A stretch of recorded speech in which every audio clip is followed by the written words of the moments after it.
Right. This week on The Buzz, we have the honor and the privilege of having a conversation with the one, the only Grammy Award-winning, multi-Dove Award-winning music producer, artist, entrepreneur, and music and business coach, Fred Jerkins. Woo! Freddie! Hey, how are you? I'm good. How are you? Good. When I saw your lineup, I was like, say my name, say my name. He's like, I know you were going to start with that. I couldn't help it. I mean, I'm kind of starstruck. Let's get that out the way first. Okay. Like, let's not even try to play any games. But how often do you get asked about that work? Well, all the time. Yeah, that's just part of it. But it's all good. It's good. And how does that guy, the say my name guy, the it's not right, but it's okay, the boy is mine, how does that guy transition to your new work, the Gospel Project? Tell us more about that. How do you make that transition? Well, you know what? The reality of it is it's always been there. You know, my history first, I'm a pastor, son of a pastor. Mm-hmm. So again, I was born under the pew at the church. You know, again, you're in church all the time because you had to be as a PK. Again, then a church musician, so I played the drums for the church first, and then started playing keyboards. You know, when I was approaching my teenage years, and then so again, you're working with the choir, you're doing all that. I've always done production with gospel. You know, even on the demo level, before becoming a mainstream producer, and then you know, then I worked like back in the 90s. I was doing work with Trinity 5-7, remixes for Kurt Franklin, Mary. So it's always been there. 2006, I signed Virtue and did an album called Testimony. Yeah, so it's been there. It's more prevalent now. You know, he's called me an artist. You know, I don't sing. I'm an artist. Some kind of way. Reason to praise, right? Yeah, well, again, I don't sing. So, you know, it's Fred Jerkins featuring. So I do these compilation projects and showcase other talent, which is awesome to be able to do that and be able to showcase some independent acts or some acts that might not be well known, which is amazing to attach them to my name and, you know, watch, you know, the light shine on them. That's amazing to me. Yeah. So We Break Records. So that's what We Break Records sounds like it's all about. Right, being able to highlight other artists and their work. Yeah, so We Break Records actually is a radio promotion company. So back in 2018, I released a song called Victory. It was Fred Jerkins featuring Last Call. Yeah, I remember and that was part of a cancer awareness compilation that I put together called A Project of Healing. Yeah. And so that was the second single from that project. And when I released it, I said, you know what? I want to learn how to do radio promotion so I can kind of control my own destiny and not fault somebody if it didn't do well and be mad and wondering if I was paying somebody and it didn't. They weren't doing what they were supposed to do. But I knew I would control my own destiny. So if it didn't work out good, it would be my fault. But it worked out great. I mean, the record went number one on all 3 radio charts. You know, 2 of the Billboard National, Billboard Indicator, and Media Base chart. Billboard Indicator, we were number 1 for 26 weeks. And then on the Billboard National Media Base, you know, Kurt Franklin was flying up the charts at the time. I said, if I don't get number 1 quick, I won't get it. So we got it. He was number 2. I was number 1 for 1 week, and then it happened the second week. I'm like, wow. So then after that, I'm like, okay, you know, enough. So out of starting that, that's how We Break Records started. You know, in January of 2019, I started We Break Records to, you know, at the time I thought it was going to be focused mainly on working with independent artists, but then I got, you know, we got hired by E1 for Jonathan Nelson, the Walls Group, did them, Brian Poppin. So, you know, and then there were my acts and then some other independent stuff as well. So that's how We Break Records started. And we've had, man, in the last year, 4 months, it's been amazing. You've definitely helped a lot of artists to chart firstly, but then also maintain a standing. Because a lot of times you would see an artist might pop up on, on a chart. They might be in, gospel most added and so forth. And then you wait a few more weeks and then they're no longer there. Right. But I noticed a pattern with a lot of your artists. Once they're on, that's it. Like, that's their new home. So that's pretty impressive. Yeah, it's it's a lot of work, but it's amazing. And I got a great team that works with me as well. So, but it's amazing to accomplish that. And then you watch the reactions of the artists that we work with. Like, some of them, their goal is just to get top 30. You know what I'm saying? And you can see them, go top 20, 10, and 5, and number 1. It's crazy. Yeah, so it's been amazing. So talk to us about the event you held in Atlanta last November, the business coaching event. Yeah, so Fred Jerkins Music, Business, and Money is literally what it says. So it's Fred Jerkins Music. So it's about music. It's about the music business, about business in general that's not related to music, and then money, of how we should deal with our finances. And so I just think for me, it's real important. I've always been a business person since I was a teenager. I've always been in some kind of business. Starting with detailing car. Well, if you go to junior high school, was for selling M&Ms.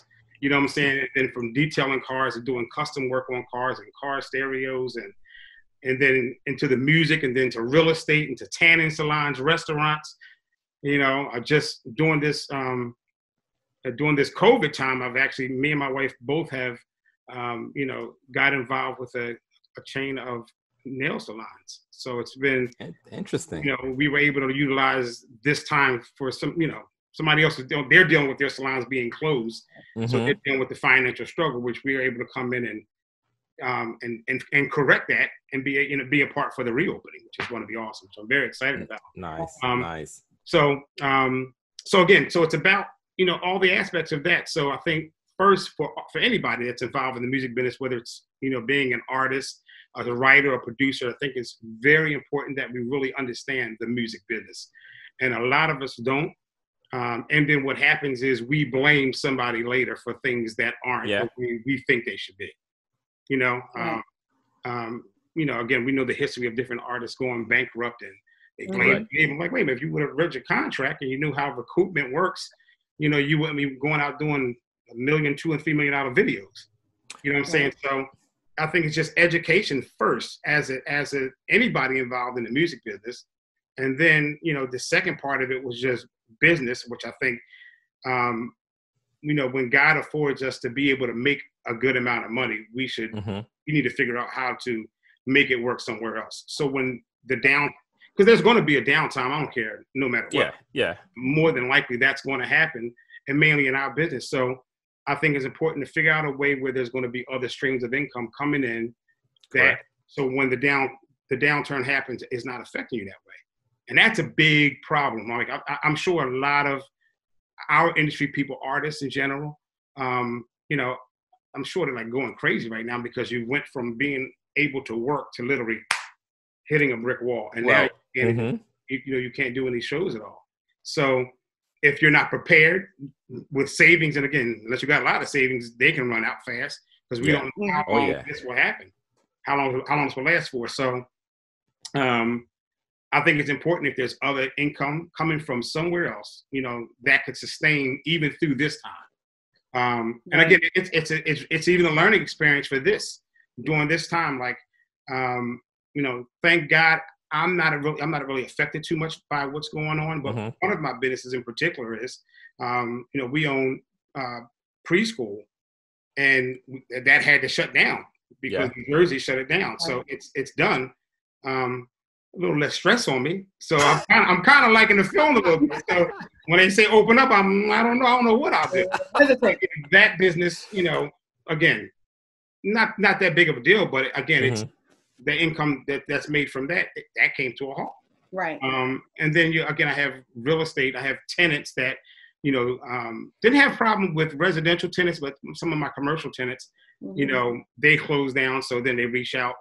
And again, I could be the hardball and like, hey, no, you want to pay me my rent. Yeah. You have a heart of compassion, like, oh, you work with them. So I have to work with them because I want somebody to do that for me. So Understood. How important is it for the gospel artist to be able to diversify their streams of income? Yeah, I mean, super important. You know what? And it takes discipline first. That's the biggest thing. I think, no matter where we're at, in any business, when you're making money, a lot of times we want to run to spend it and get all the things that we desire. Yeah. When I got involved with the music business, I was 22. I was married, you know what I'm saying? So I was a little more disciplined because I was already paying rent, already had car notes, and knew the struggle of, how money can go up and down. But then I started wilding out at a certain point too, like doing things that I probably shouldn't have done, but it wasn't that I couldn't afford it, but it probably just didn't make sense. You know what I'm saying? So the new Fred Jerkins would not do what the old Fred Jerkins did. Even being as disciplined as I was, I would never do some spend some money on the things. Yeah, like you think about, 6 cars sitting in front of your house, like for what? You only got 2 feet. You know what I'm saying? Right. So what would you tell the old Fred Jerkins now? Don't do that. And where would you tell him to put his money? You know what? So, again, if I'll put my money in things that I know can, have a good shot at making money back. Real estate's has always been good for me, right? So that's everything, honestly speaking. So I'm so driven and motivated to win always, no matter what it is. I go hard to win, and that's just anybody that knows me. They know I don't like to fail, and that's why I got, did the whole We Break Records thing even before it was starting with my song. But I don't like to lose. You know what I'm saying? So I go hard to really dig involved in any kind of business to figure out how to make it better. I've only had one business that I kind of consider a failure, but it really wasn't, because I kind of walked in one day and said, "Hey, we're done. We're closing the doors," because I did that to protect something in my own home. You know what I'm saying? So I closed. So I didn't fail at the business. I just said, "Oh, we're done." You know what I'm saying? So closed down. You closed up shop. Yeah, and I mean, it wasn't even smart. I didn't even going out of business, sell anything. I just said, I need you home. So we're going to close up today. So keeping it with the business aspect, right? And again, we've gone around, a lot of times when you go to the award shows, you go, from the success of the gospel industry, the success are highlighted. A lot of that, it's definitely there. But like you mentioned, that foundational business. So a lot of independent artists, now getting started, like certain questions, like if you were to rank in order, you have a limited budget and you're thinking, hey, do I need a manager? Do I need a booking agent? Do I need, to pay for radio servicing or work on my debut concert? So if you're thinking of those 4 compartments, just kind of starting with that, how were you, with your experience, kind of shuffle that to say someone should prioritize? Right. Well, I think the first thing is building your brand yourself. As an artist, you need to really work on building your brand and letting even your local town. You should be the hometown hero in your local town. Everybody should want to have you come singing at their event, or you know what I'm saying, or at their church service or whatever. And if you build it, I know an old friend of mine who told me I'm about to build my brand, and literally you saw him everywhere. You know what I'm saying? So he was calling to try to get himself put on any service or show that was happening. He was, pitching himself to get on that. So I think that's important first. Even, everybody wants to have a manager off there. I see that. What? That's the first thing. You have something to manage before you get a manager. Everybody wants to say, I have this, that, and the other. But I just think there's a time when that's necessary. And then when you get to that point of a manager or a booking manager, they should be able to get you in places that you couldn't get yourself. You know what I'm saying? They have to bring that value to the table. So I just think, that's probably the second place in the scope of things. Now, radio, again, radio it's costly. Let me say that. So radio promotion is very costly. And so the thing with that, I think it's real important. First you have to make sure you have a great song that's going to work at radio. Yeah. And that's one thing that we're very, very particular. Like, probably, wow, 8 or 9 out of 10 of what I get sent to me, we won't even accept. You know what I'm saying? It's shocking. Can I just interject here to ask, how do you know that a song is radio worthy? Because I think everyone thinks their music is great. Correct. But what do you look for to know that the radio is going to want to play this? Or even taking on a client, Yeah, so for me, I don't know, everybody has their own strategies, but for me, it's a feeling that I get. Like literally, and that's just what it is. Honestly, it's a feeling. I'll listen to a song, and then if I'm feeling pretty good about it, I'll keep on listening to it, right? And I'm like, okay, I think this is a winner. Like Victory, I knew without a question when we bought out Victory, mind you, that project, it only had 2, if you want to say, unknown artists, new artists or unknown artists to the States. Last call was from Bermuda. Yeah. I saw them. Yeah, those guys are amazing. Yeah, they didn't have a presence here in the States at all like that. You know what I'm saying? So, so again, I've had a bunch of name value that I could have went with, but I remember sitting right here in this studio and doing the mixing process. I'm like, oh my God, and I felt so good about it. I said, oh, this is it. This is what we're going with this one. You know, so for me, it's always a feeling. I'm working with an artist right now, and they sent a song, and I'm like, I don't know. I said, I can't take that. And it's a prior client. I'm like, we can't take that to radio. So I gave them options. They can go back in and redo it. Whoever the producer was, I said, oh, you can get a whole different producer, or you can hire me and I'll take a stab at it. You know what I'm saying? Right. But then when they gave me other songs to listen to, there was another song. I'm like, oh no, that's the one.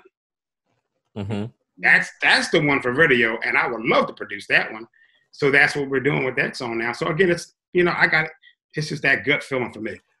And it sounds like it's that same age-old conversation around having the it factor, or even the song having the feel. Absolutely. Right mixture of tunes and melodies and music that it's supposed to have to make that hit. Yeah.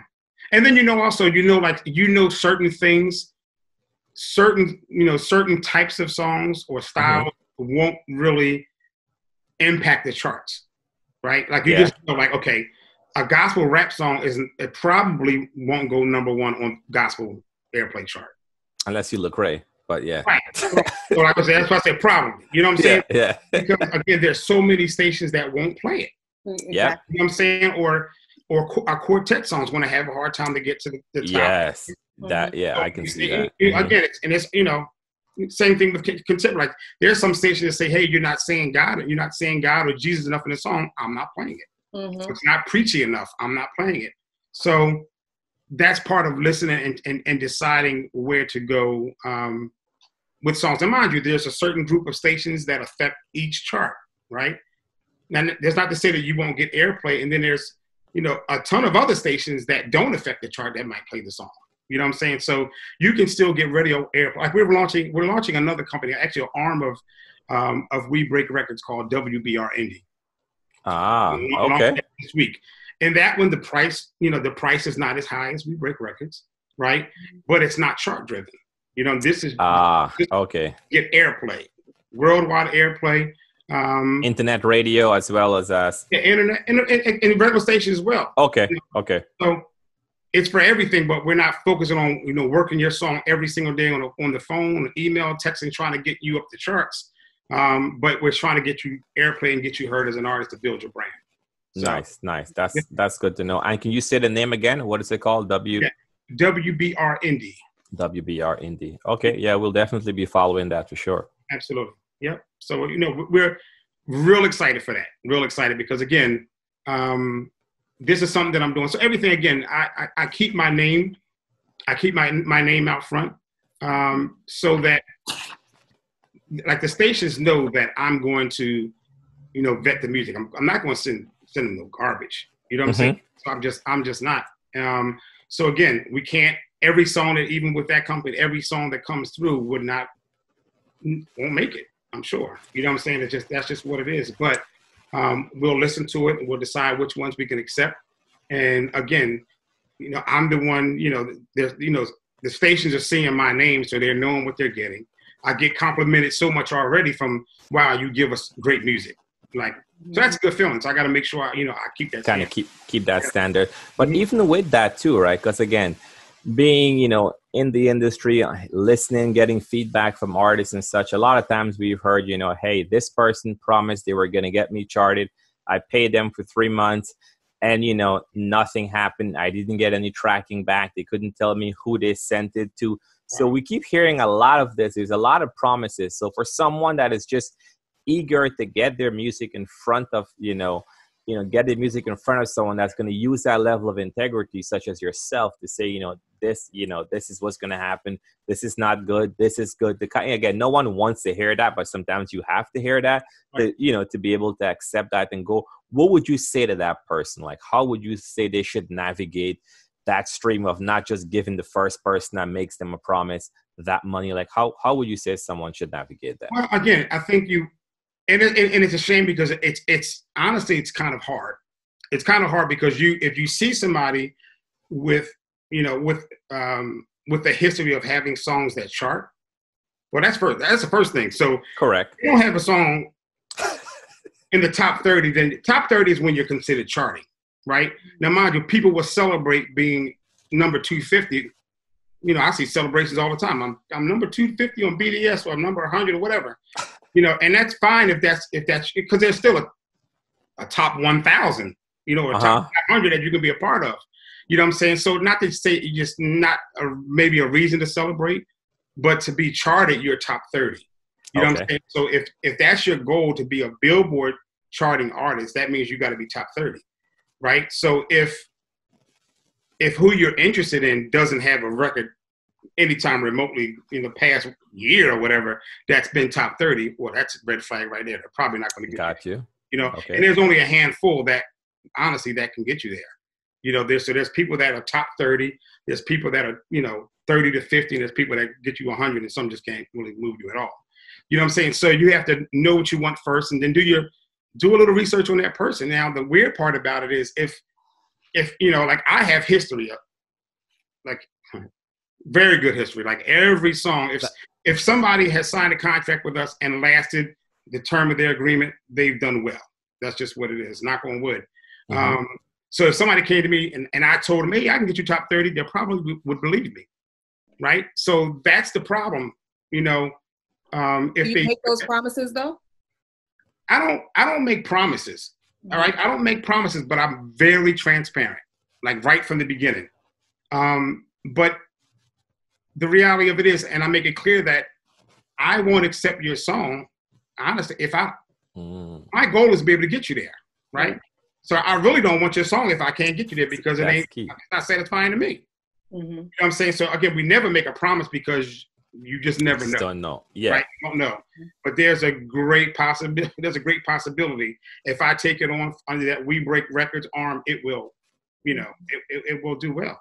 I mean, because I have confidence in the song, and I definitely have confidence in us. Right. So again, you have to make sure that, try to just do a little homework on a person and have a conversation. Like, my conversation might lead you to say, you know what, he's, either you're going to love me for it, which most people say, oh yeah, because of you being honest. And I've had that conversation with somebody just told me they're bringing a second song with us. And they said, because of how honest you were, the first conversation that we had, that made the difference. You know what I'm saying? So, I mean, again, it's a big investment to make, and to not achieve what you want to achieve. Now, everybody's not going to be on Billboard. And that's what you have to understand as an artist. Yeah. Everybody's not going to have a top 30 song. That's just not going to happen. You know what I'm saying? And everybody a lot of times believe their song might be greater than it is. We all have the best song. We all have the next hit record. Right. But, when it's our brothers, sisters, and our best friends telling us that, it's not always the case. So we, except if somebody gives you real criticism that has history, you probably want to listen to them. And it sounds like it's a lot about what listeners want to hear in this season, or what listeners want to hear at this time. Right. Because I think an artist can have a great song, but if the people aren't rocking with that vibe right now, it's really just a great song. Yeah, absolutely. And that can be whatever. That can be lyrical content, just the style of the music or whatever. Yeah. So WBR Indie, I'm making the assumption that it's for indie artists, right? Yes, strictly. Artists without a label. How do people get their music to you? Okay, so right now, because I haven't launched yet, but if you go to WBR-Indie, -Indie, yeah, that's on Instagram and on Facebook, well, all of them. Instagram, Facebook, and Twitter. So it's WBR-Indie on all of them. Yep. So that's right now. That's the best way. Right now, there's only just one post up, which is just the logo, and then we'll do some stuff this week, and then we will launch probably by the end of this week. So basically, this is fresh news. They heard it here. So there you go. There you go. That's it. Yeah. And then we're offering some other services as well. We do like music review. We're doing lyric videos. We're doing awesome. You know, some playlist promotion for Spotify. Song registrations, yeah. So some different things as well. But the main focus is music heard.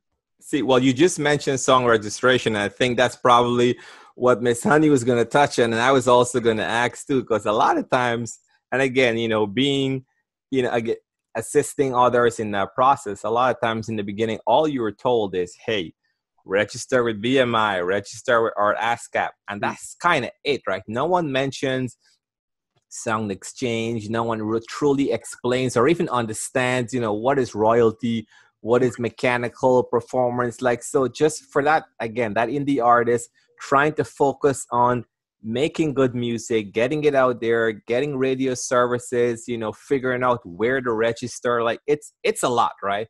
It's a lot trying to go through that and understand. So if you were to kind of just do a basic highlight, even from the registration perspective, what are some of the places you would say, hey, you have to ensure you guys are locked up with this? And I know you're offering it as a service, and clearly, you know, with someone that understands the business, such as yourself, they should go with someone that they trust. But if you were to just gleam on that a little bit, what would you say? Right. Okay. So of course you mentioned ASCAP, BMI, CSAC, for Canada. So these are PROs. So they're responsible for collecting your performance royalties, like for radio airplay, for example. So you definitely want to be attached to one of those agencies, right? Okay. Another thing that really gets lost, and I know it's harder, but if I'll ask a writer. So you know, who are you with for publishing?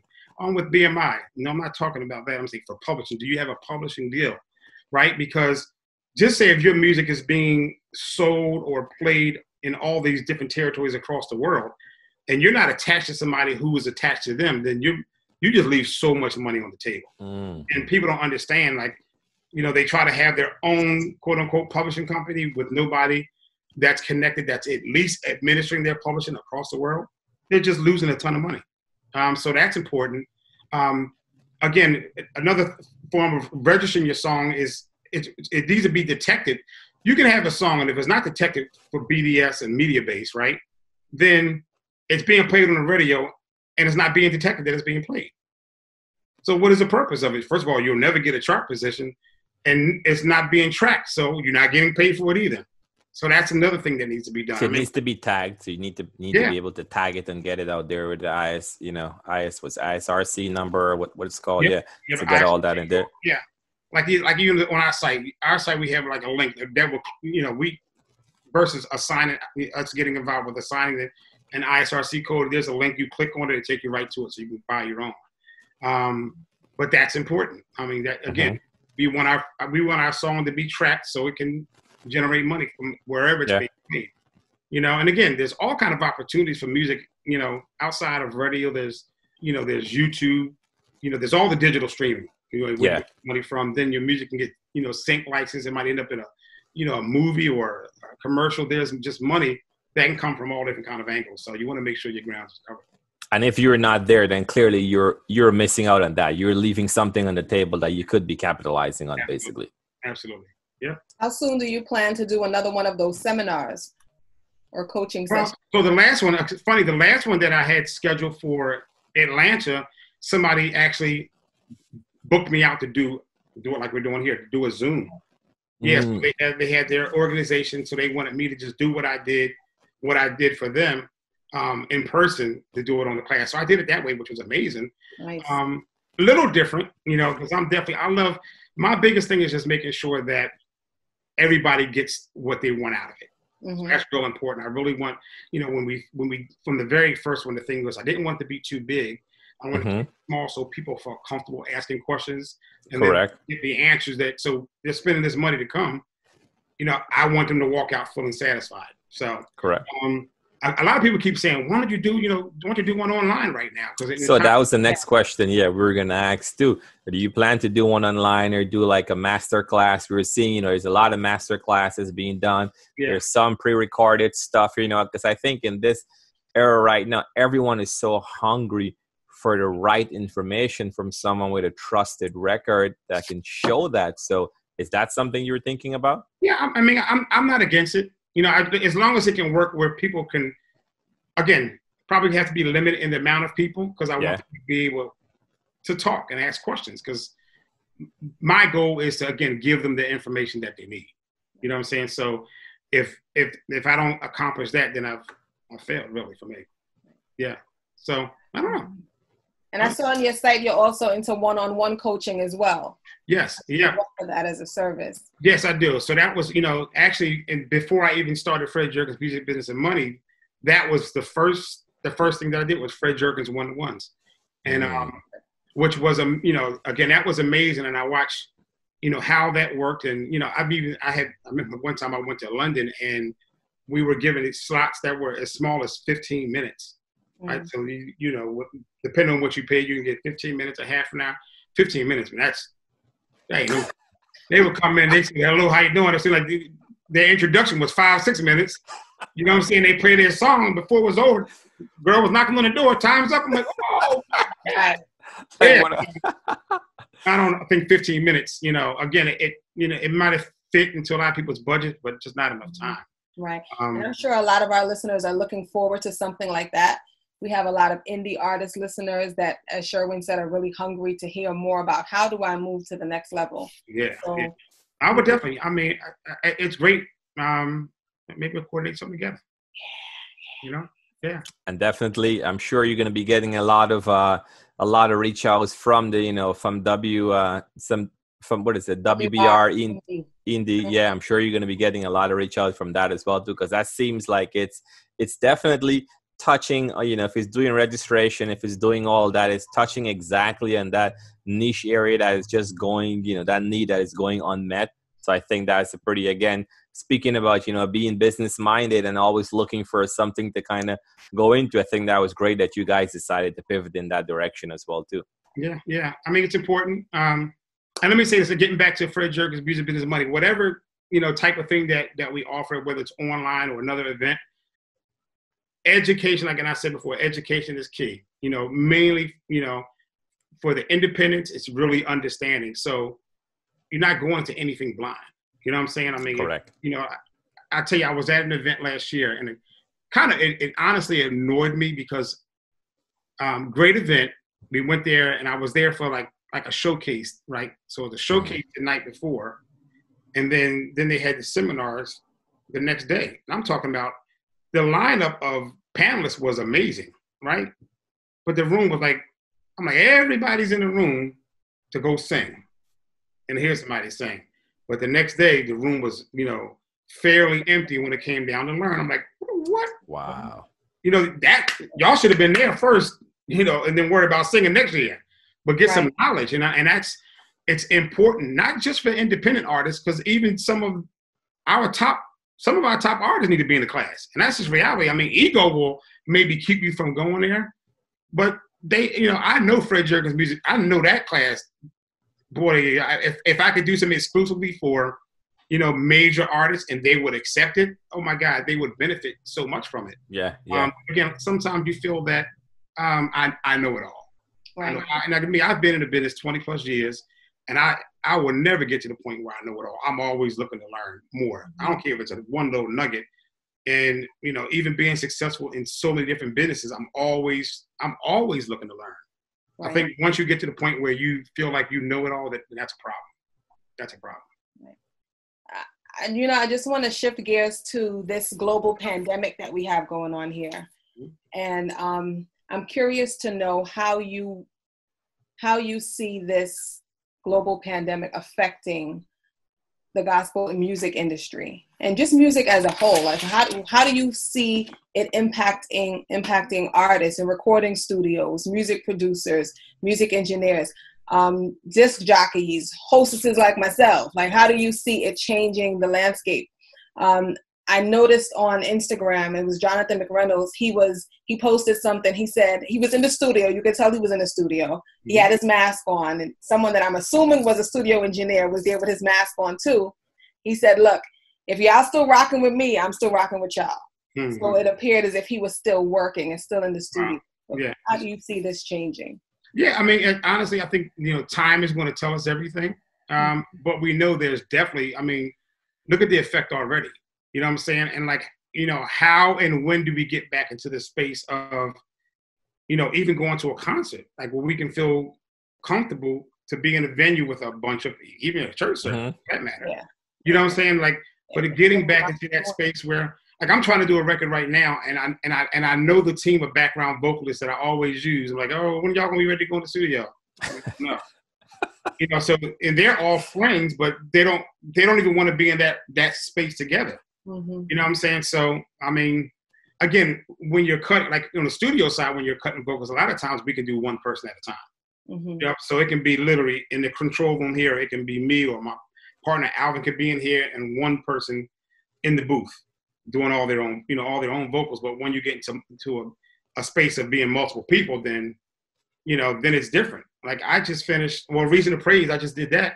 I did actually several records during the quarantine time, right? So, again, the musicians are all at home playing. So everybody's recording their part and they're sending it back to me. Nice.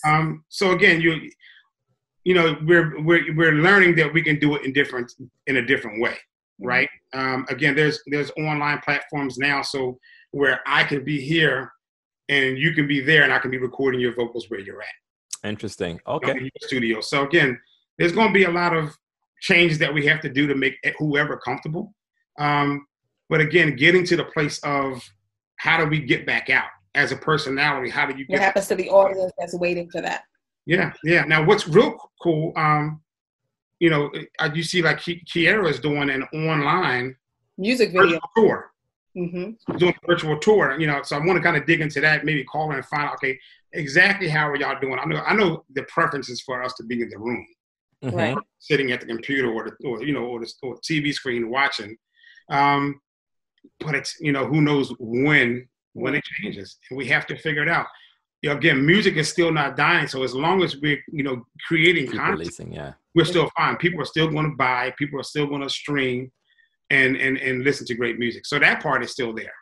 Yes, for sure. But even with Jonathan too, when Jonathan did the virtual red carpet, where they kind of went through and kind of show everyone doing their contributions. I think what we were also seeing here, is a lot of creativity and trying to figure out, how do we navigate this? What do we do next? As you mentioned, from a recording, that's great that you have those technology out there that, someone can be remote and they can record and you can record as well. But yeah, there's a lot of different changes in terms of, what you need to do to stay ahead of the curve. So right. Sure. Yeah, that's important. That's important. So tell us, what's next for you, Uncle Freddie? What's next? Wow, what's next? So it's always something. What? So, clearly. It sounds like not when it comes to you. Turning. Do you sleep? Do you sleep at night? I slept 3 hours last night. Oh, yeah. I said, well, I'm going to look tired this afternoon getting over this. Yeah, it's not always that bad, but a lot of times it's 3 to 5 hours. I like to get up early in the morning because, I'm not disturbed by anybody. Mm-hmm. That's why I love to get up early, but not 3 hours of sleep. That's not good. It's not healthy. But I love to work. I can work from the time I wake up in the morning until I go to bed. That's I've always been that way. I never get tired of working. I just don't, so, and again, it all pays off. Like I see it, now, I try to balance now. I'm trying to be a little bit more mindful of my weekends, and so my wife has a little bit more time with me. Like, okay, try to be nice on the weekend. Yeah. So I am trying to be mindful of that. And then, and then I cut calls off, after 5 o'clock, Wow, that's calls, good. Business calls. Don't call me after 5. Don't be calling me before 9 o'clock in the morning. And so, just different parameters. Not that I don't, I'm still be working, but you gotta set line. Right. Especially now, right? When everyone knows you're home and they know you're accessible. It's like there's no, there's no working from the office. You're commuting. Right. You're always accessible. So yeah, I can see what you mean by setting some boundaries for sure. Yep. So what's next on the music scene? So Reason to Praise is the first single from the next compilation album. Congratulations, by the way. I saw that's up there along with your next collaboration with your brother. So we'll have to get your feedback on that. But go ahead. Yeah. So so that was cool for me and Rodney to both be on. That's amazing. That's amazing. It's pretty cool. Good luck. Yeah. So that's the first single from that project, from the forthcoming project. Mm-hmm. Which I haven't put the information out there on it yet about it, because I kind of move in silence until it's about to happen, so people don't try to jump in front of you. But let me say this: I know when I did a project of healing, and I saw how that impacted people's lives. Right? Mm. I knew at that point, I knew what I had to do. Like I knew at that point certain things that I had to do musically that will matter for my life. You know what I'm saying? And hoping that it touches other people's lives the way this first one. I mean, amazing. Such amazing response to that project. Again, it's not a gold album or platinum, what I'm used to on the mainstream side. But again, it was significant in what you set out to do. Absolutely. I mean, when I'm doing an interview and somebody tells me like they weren't supposed to listen to the project until we did an interview. But you know what? That the one person the day before was on the brink of suicide, dealing with the issue from her mother passing away, and literally she said I had to listen to this project, and that project got her through. Wow. So I'm like, wow. If nothing else happened, it was worth it just for that. Yeah. 100%. And I know God has given me confirmation several times on what I desire to do. So I Reason to Praise is the first from hopefully, which will be a great blessing to many. Nice. We are so glad to have you. We want to say we honor you. We salute you. Yes. Thank you. For sure. You are a godfather in music, in ministry, and in business, and in finance. Wow. And it's a blessing, and it's an encouragement to see a brother fist bump. Doing his thing in all of these arenas and making us proud. I appreciate that. Amazing work. Yeah, for sure, man. We thank you so much.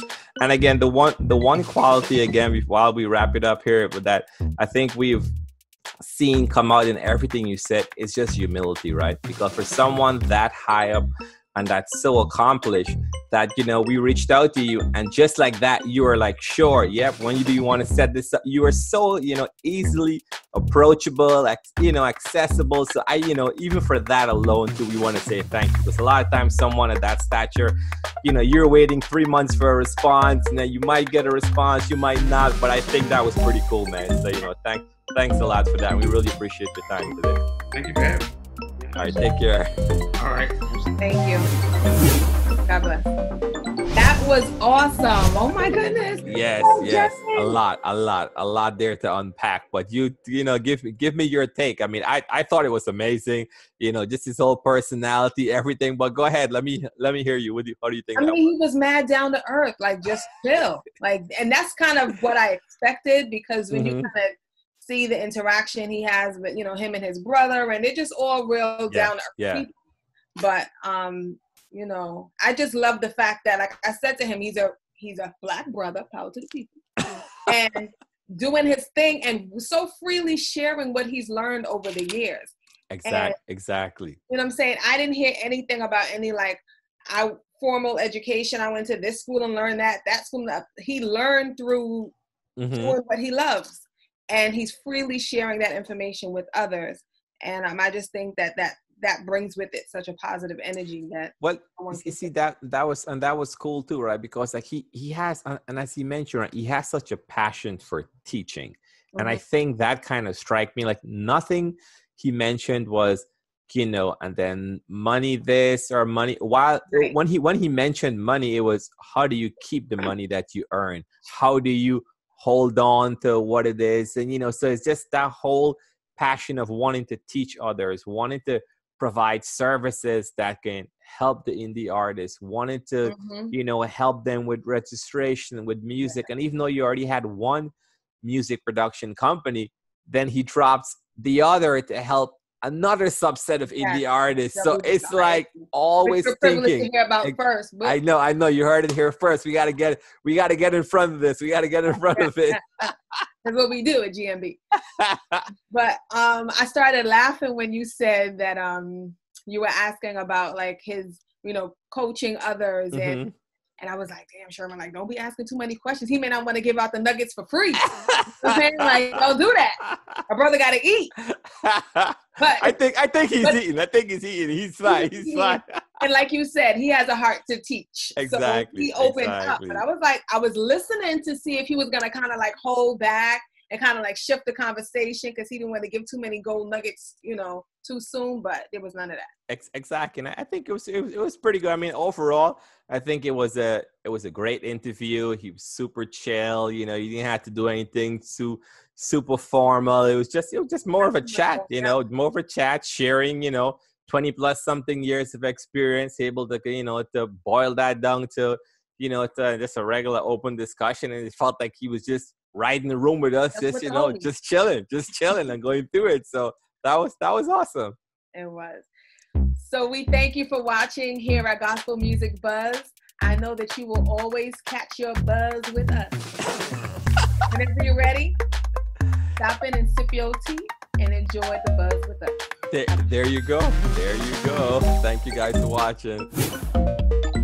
Thank you for watching Gospel Music Buzz. Providing you with your daily buzz.